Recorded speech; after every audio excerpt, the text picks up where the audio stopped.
Eddie Kingston. I don't like you. And I don't hate you. Heck, I don't even know you. What I know is, I've been to a handful of your matches and I'm not impressed with what I see. You look like a dog after a long run. Quite frankly, I think you're about as cool as school in summertime. Think you're some kind of bully? I don't think you've seen a bully until you actually met one. I'm that guy. So be ready, Eddie.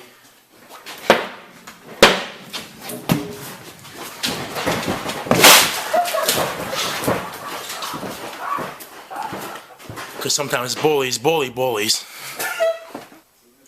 So, today, I'm here to talk about my upcoming debut match. Now, normally, it's AIW management who assigns you a match, but I personally don't trust those yahoos. Not to mention, that's way too mainstream for my taste.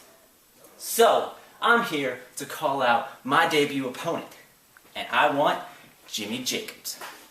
And let me tell you why. This is a man who was obsessed with being remembered. He's afraid of being forgotten. And that has made him a desperate man. And that desperation has driven him into my herd. But he is not just any ordinary sheep in my herd. He is worse than the rest. Because he is a man in sheep's clothing. As the other sheep blindly follow to the slaughterhouse. He follows, knowing with every step will lead him closer to his demise. That's what his fear has done to him. That fear has made him follow the status quo. Make him try to fit in with the rest. That's fine with me, Jimmy Jacobs. You want to be a part of my herd? Well, I'll slaughter you like the rest. Hashtag AIW. Hashtag the shepherd. Hashtag a man in sheep's clothing. Deuces. BJ Whitmer, 14 years ago you made your wrestling debut. 14 years ago, I made my acting debut. Let's fast forward. Let's see where we are now. You're Jimmy Jacobs' assistant, essentially his lackey. Me, I've been a star in multiple roles, the new lead of professional wrestling. No matter what the stage, proscenium, thrust, or in the round, I will shine. And when the fog fades and the curtain closes on your final act at Wrestle Rager, it is just the opening for the life and death of Frankie Flynn. I've been in AIW for a couple of months now, and I've already done some outstanding things. I defeated Alex Daniels, my training partner, and I came within half a second of pinning Davey Vega and becoming the Intense Champion in only my second AIW match. But those things aren't good enough. I have to make a name for myself here. And what better way to do that than defeat all ego Ethan Page? Ethan, you've done a lot of things around here. You're a former Absolute Champion. So, I'm calling you out next month. I know what you've done, Ethan. I know you've done a lot.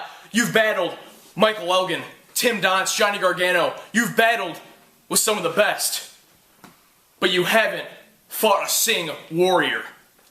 And trust me, there is nothing, Ethan, there is nothing that can prepare you for this battle. There is nothing that will prepare you for the war that's coming next month.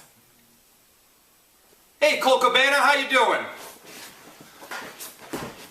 3 months ago, when AIW was lucky enough to have the Carsman grace their hallways, all anyone was talking about was not my arrival, not about how I'm going to dominate every single superstar in the locker room, not about how I am the future Intense Champion. All they're talking about is Colt Cabana. Colt Cabana. You know, we have a lot in common, Cabana, that you don't realize. You're pretty well known around here. I'm an A-list celebrity socialite. You have a lot of money? I really have a lot of money. But there's one thing, Colt, that you have that I want, and that's respect. If you make God bleed, people will cease to believe in him. And I figured what better way to get respect around here than dragging your ass to the middle of that ring and leaving you out cold. So pop open a Colt 45 and hang out at the Cabana, because when I get done with you, you're going to be on a permanent vacation. Brought to you by the one, the only, excellence personified, Brian Carson. Do I have everybody's attention now? August 28th, 2013 was the first day I stepped inside a professional wrestling ring. And in that time, I've done more than what more independent wrestlers do in their entire career. And it was about 1 year ago today that Nasty Russ and T-Money won the AIW Tag Team Championships. And I was disgusted. People say I look like Nasty Russ. How? Because of my hair? It's surely not because of my physique. So let me tell you something, Nasty Russ. You need T-Money. I don't need Joshua Singh. And I'm here to prove. I might have lost my first 2 matches, but I have another chance. And it's against you. I'm taking your spot.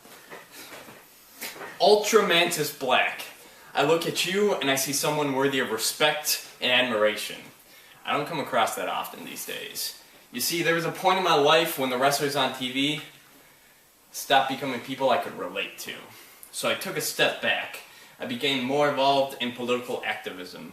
I became a vegan, started going to house shows, and started viewing the world as one. Then a friend of mine showed me one of your matches, and I was hooked instantly.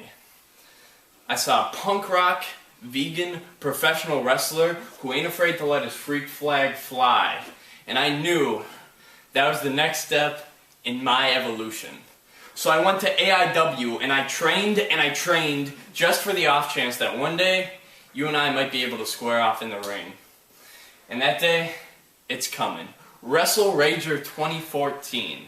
On that day, it won't matter who wins and it won't matter who loses. All that will matter is that you and I give it everything we have. You and I give it everything we have ever been given, and you and I give it everything we will ever receive, just in case someone out there is watching and sees the match and thinks to themselves, well, if these guys are doing it, why can't I? Because if we want to change the world of professional wrestling, we got to build an army.